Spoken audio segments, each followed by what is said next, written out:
അഖിലമലങ്കര ശുശ്രൂഷക സംഘത്തിൻ്റെ ചുമതലക്കാരനായിരിക്കും ബഹുമാനപ്പെട്ട ഷൈബുവച്ചൻ, ബഹുമാനപ്പെട്ട ജോസ് കുര്യൻ പുളിയേൽ, മറ്റ് വൈദിക ശ്രേഷ്ഠരെ,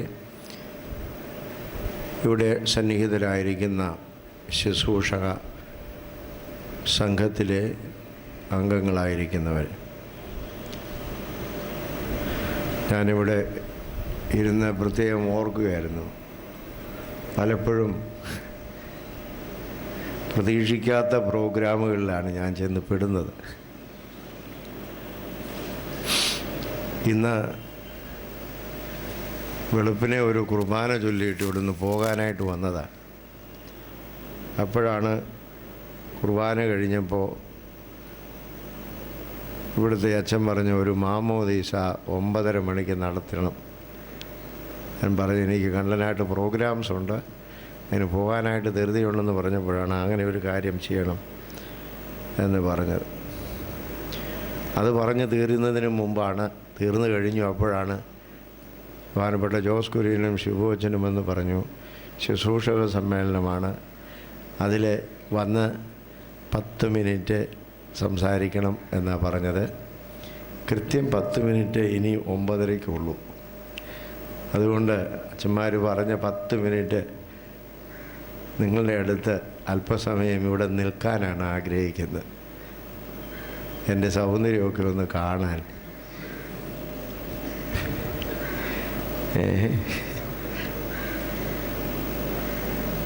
ആ കൂട്ടത്തിലൊരു വാക്യം ഓർപ്പിക്കാനായിട്ട് വിശുദ്ധ യോഹന്നാൻ്റെ സുവിശേഷം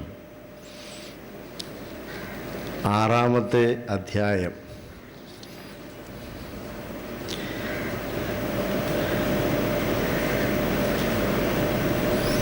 9-ാമത്തെ വാക്യം. വിശുദ്ധ യോഹന്നാൻ്റെ സുവിശേഷം 6-ാം അധ്യായം 9-ാമത്തെ വാക്യം.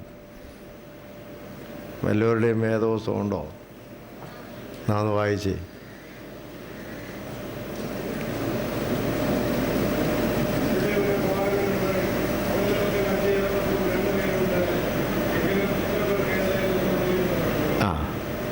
ഇത് ഞാൻ വായിപ്പിച്ചത് എന്തിനാണെന്ന് ചോദിച്ചാൽ പല കാര്യങ്ങളുണ്ട്. ഒന്നാമത്, ശുശ്രൂഷക്കാർ വേദോസ്തവം വായിക്കുന്നത് എങ്ങനെയാണെന്നുള്ളതിൻ്റെ ഉദാഹരണമാണ്. എവിടുന്നാണ് തുടങ്ങിയത്? ആളിനെ ക്രൂശിക്കാനല്ല, അത് എല്ലാവരുടെയും കാര്യമായി പറയുന്നത്. ആരും വായിച്ചോട്ടെ, നിങ്ങളെല്ലാവരും വായിക്കുന്നത് ഇങ്ങനെയാണെന്ന് പറയാനാണ് വിളിച്ചത്. എവിടെയാണ് തുടങ്ങിയത്? നിങ്ങൾ ഒന്നുകൂടെ ശ്രദ്ധിച്ചു നോക്കി, എവിടുന്നാണ് വായിക്കേണ്ടത് എന്ന്. എവിടെ നിന്നാണ് ഒരു വാക്യം തുടങ്ങേണ്ടത്? എവിടുന്നാണ് എവിടുന്നാണ് ഒരു വാക്യം വായിക്കാൻ തുടങ്ങേണ്ടത്? നമുക്ക് വേദവായനക്കുറിപ്പിലൊക്കെ നമ്പറൊക്കെ കാണും. 16-ാമത്തെ വാക്യം അല്ലെ 17 എന്നൊക്കെ കാണും. ആ വാക്യം വായിക്കാൻ തുടങ്ങേണ്ടത് എവിടുന്നാണ്? എന്ന് പാട്ട് എവിടുന്നാണ് തുടങ്ങേണ്ടത്? പറഞ്ഞ്. ആ വാക്യം 9 എന്ന് കിടക്കുന്നെങ്കിൽ ആ 9 എന്ന് കിടക്കുന്നതിന് പിന്നിൽ കിടക്കുന്ന ഫുൾ സ്റ്റോപ്പിൽ നിന്നാണ് ആ വാചകം വായിക്കാൻ തുടങ്ങുന്നത്. ഫുൾ സ്റ്റോപ്പിൻ്റെ ഇടയ്ക്ക് വാചകം വായിക്കാൻ നോക്കുമോ?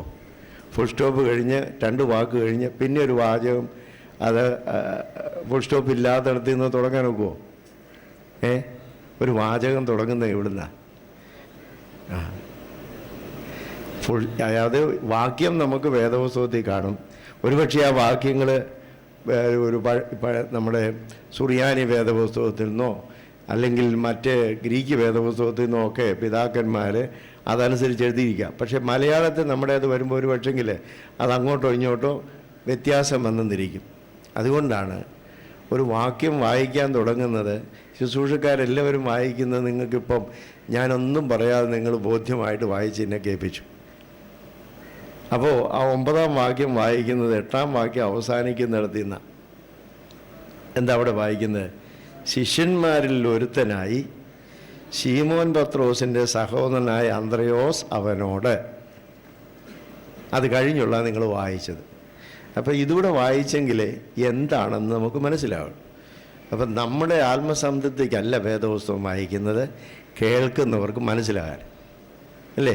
കേൾക്കുന്നവർക്ക് മനസ്സിലാകണമെങ്കിൽ ഏത് വാക്യം വായിച്ചാലും ഇതൊരു പക്ഷെങ്കിൽ സുറിയാനി വേദപുസ്തകത്തിൽ കിടക്കുന്നതാണ്, നമ്മുടെ വേദവായനക്കുറിപ്പിലൊക്കെ വരുന്നതല്ലേ മറ്റുള്ള അവിടെ തുടങ്ങുന്നത് ഒരു പക്ഷെങ്കിൽ അവിടെ മലയാളത്തിൽ വരുമ്പോഴത്തേനും അതല്ലാതെ ആയിരിക്കും കിടക്കുക. അപ്പോൾ ഒരു വാചകം വായിക്കാൻ തുടങ്ങുന്നത് അതിന് പിന്നിലുള്ള ഫുൾ സ്റ്റോപ്പിൽ നിന്ന് വേണം ഏത് വാക്യം വേദപുസ്തകത്തിൽ പറഞ്ഞാലും തുടങ്ങേണ്ടത് എന്നുള്ളത് ആമുഖമായി പറയുകയാണ്. അത് പറയാനല്ല ഞാൻ വന്നത്, ഞാനത് പറയാനല്ല വന്നത്, പക്ഷേ ഇപ്പം വായിച്ചപ്പോൾ അത് പറയേണ്ടി വന്നു എന്നുള്ളത് മാത്രം മനസ്സിലായി. ഞാൻ ആ 5 അപ്പം കൊണ്ട് 5000 പേരെ തൃപ്തിപ്പെടുത്തുന്ന ആ സംഭവത്തെക്കുറിച്ച് ഒരു വാക്ക് പറയാനാണ്. 4 സുവിശേഷങ്ങളിലും ഒരുപോലെ രേഖപ്പെടുത്തിയിരിക്കുന്ന ഒരു വലിയ സംഭവമാണ് കർത്താവ് 5 അപ്പം കൊണ്ട് 5000 പേരെ തൃപ്തിപ്പെടുത്തിയത്. ഇവിടെ ആ സംഭവത്തിൽ 3-4 പ്രധാനപ്പെട്ട ആളുകളുണ്ട്. ആ പ്രധാനപ്പെട്ട ആളുകളുടെ ഒരു ശ്രേണി മുകളിൽ നിന്ന് താഴോട്ട് പറഞ്ഞാൽ ആ സംഭവത്തിലെ 4 വിഭാഗത്തെ ഒന്ന് പറഞ്ഞു നോക്കി. ആരാണ് ഏറ്റവും പ്രധാനപ്പെട്ട ആൾ? ആരാ? യേശു തമ്പുരാനാണ് അപ്പം വാഴ്ത്തി നുറുക്കി കൊടുത്ത. രണ്ടാമത്തെ ആളാരാണ്? അല്ല, അപ്പോസ്തലന്മാരാണ്, അല്ലേ? കർത്താവിൻ്റെ ശിഷ്യന്മാരാണ് ഇത് വാഴ്ത്തിയത്, അവർക്ക് കൊടുത്തത്, അല്ലേ? അവർക്ക് കൊടുത്ത് ഡിസ്ട്രിബ്യൂട്ട് ചെയ്തത് അപ്പോസ്തലന്മാരാണ്. മൂന്നാമത്തെ ആൾ ആരായിരിക്കും? ഈ ബാലനാണ്. 4ാമത്തെ ആളുകളാണ് അപ്പം ഭക്ഷിച്ചവർ. അപ്പോൾ ഇങ്ങനെ 4 കൂട്ടം ആളുകളുണ്ട്. ഈ 4 കൂട്ടം ആളുകളെക്കുറിച്ച് നമുക്ക് ഒത്തിരി കാര്യങ്ങൾ ഈ സംഭവവുമായിട്ട് ബന്ധപ്പെട്ട് പറയാനായിട്ടുണ്ട്. ഞാൻ അതിലൊന്നും മുതിരുന്നില്ല. അതിൽ ഈ 3ാമത്തെ ആളിനെക്കുറിച്ച് മാത്രമേ ഇപ്പോൾ പറയുന്നുള്ളൂ. 3ാമത്തെ ആളാരാണെന്നാണ് പറഞ്ഞത്? ബാലൻ. ആ ബാലൻ എന്താ ചെയ്തത്? അവനൊന്നും ചെയ്തില്ല. അവൻ യേശുവിൻ്റെ സുവിശേഷം കേൾക്കാനായിട്ട് കർത്താവിൻ്റെ പുറകെ പോയി.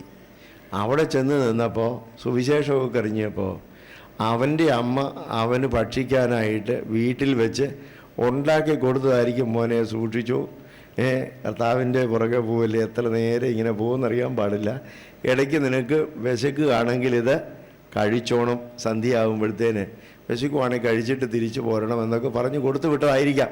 ഏതായിരുന്നാലും എൻ്റെ അപ്പവും മീനും ഒക്കെ അവിടെ സാധാരണ ഭക്ഷണം, സാധാരണക്കാരെ ആളുകളുടെ ഭക്ഷണം. കാരണം അവിടെ സുലഭമായി കിട്ടുന്നതാണ്. മീൻ പിടിക്കുകയും മുക്കുവരാണ് അവിടെ ഉള്ളവർ ഒത്തിരി പേരും. അതുകൊണ്ട് മുക്കുവരാണ്, അവർക്ക് മീൻ കിട്ടും. അതുപോലെ ഗോതമ്പ് കൊണ്ട് അപ്പം ഉണ്ടാക്കാം. ഇത് രണ്ടുമാണ് സാധാരണക്കാരെ ആളുകളുടെ ഭക്ഷണം. ഇവനൊരു സാധാരണ മനുഷ്യനായിരിക്കണം, അതുകൊണ്ട് അവനെ കിട്ടിയത്. അപ്പോൾ ആ 5 അപ്പവും 2 മീനും ഉണ്ടായിരുന്ന ബാലൻ, ആ ബാലനെക്കുറിച്ചൊന്ന് ഓർത്ത് നോക്കിയേ.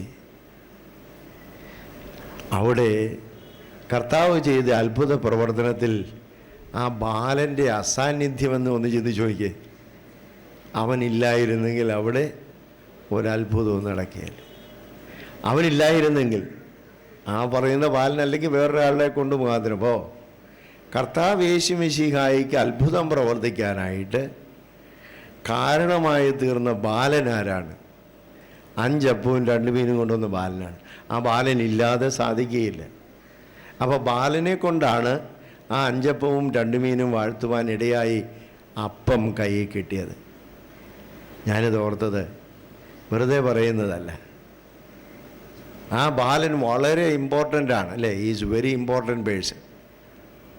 ശുശ്രൂഷക്കാരുടെ സ്ഥലം അതാണെന്നാണ് ഞാൻ പറഞ്ഞു തന്നത്. ആരാണ് ശുശ്രൂഷക്കാർ? ശുശ്രൂഷക്കാർ അത്ഭുതം പ്രവർത്തിക്കുന്നതിന് മാധ്യമങ്ങളാണ്. എന്തുമാണ് അത്ഭുതം പ്രവർത്തിക്കുന്നത്?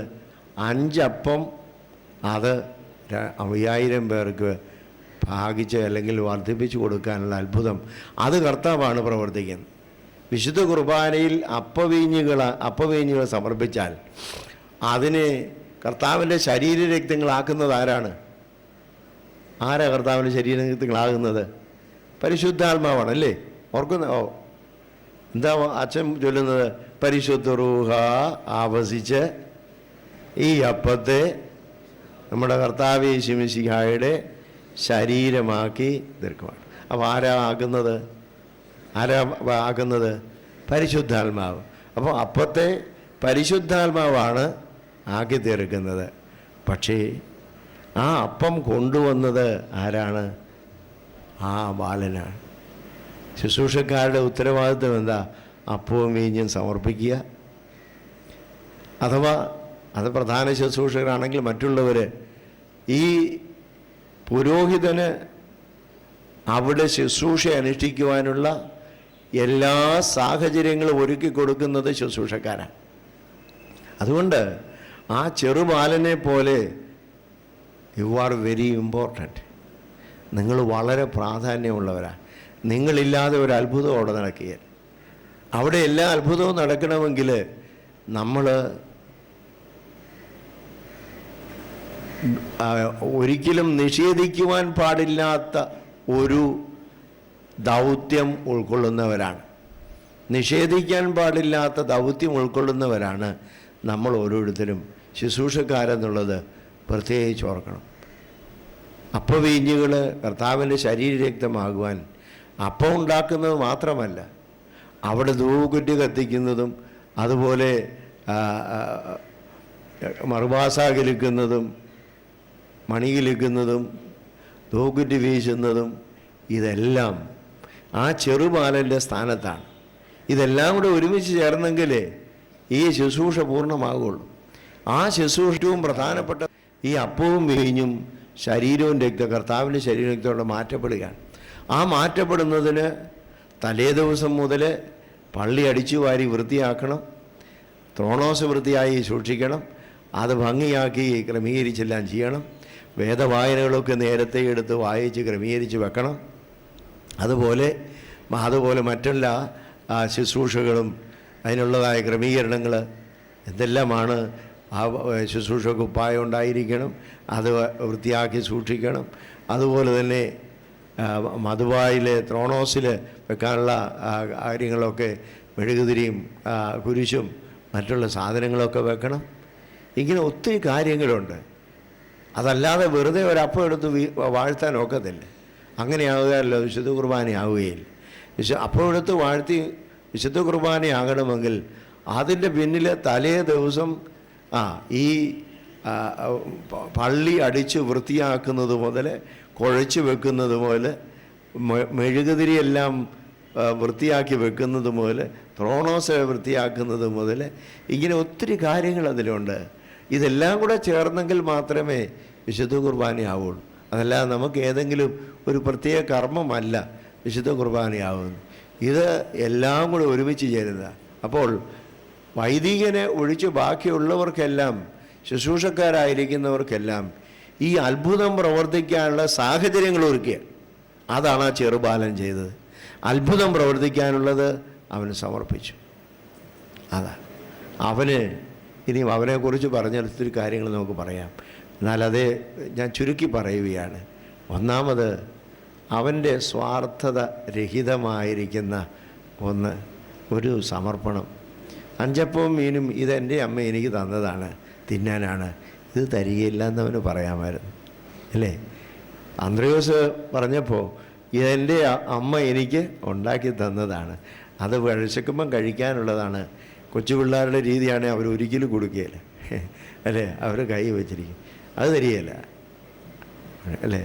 നല്ലൊരു ചോക്ലേറ്റ് മേടിച്ച് കൈ തന്നു വെച്ചാൽ അത് ഇങ്ങോട്ട് തരാൻ പറഞ്ഞാൽ തരുമോ? ആരെങ്കിലും തരുമോ? തരികയില്ല.